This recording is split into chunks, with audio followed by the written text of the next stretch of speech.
অত্যাধিক বিদ্যুৎ বিপর্যয় ও অস্বাভাবিক হারে বিদ্যুতের মাসুল বৃদ্ধির প্রতিবাদে আন্দোলনের নামলো ভারতীয় জনতা যুব মোর্চা। পুরো মালদা শহর জুড়ে বিক্ষোভে মুখরিত। আন্দোলনের অঙ্গ হিসাবে আজ সংগঠনের পক্ষ থেকে শহর জুড়ে মিছিল করে বিদ্যুৎ দপ্তরের সামনে জমায়েত হয়ে বিক্ষোভ প্রদর্শন করেন তারা।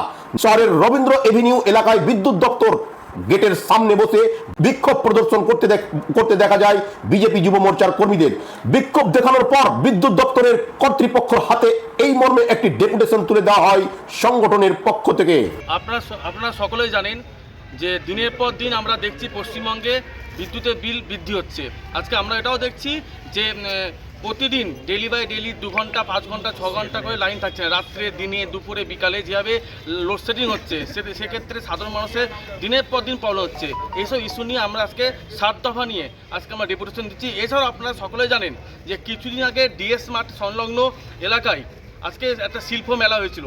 সেই শিল্প মেলায় নাগরদোল্লা থেকে শুরু করে বিভিন্ন যন্ত্রপাতি 1 মাস থেকে 2 মাস ধরে চলেছে। তার জন্য এত যে বিদ্যুতের খরচ হয়েছে তার মূল্য কে দিবে?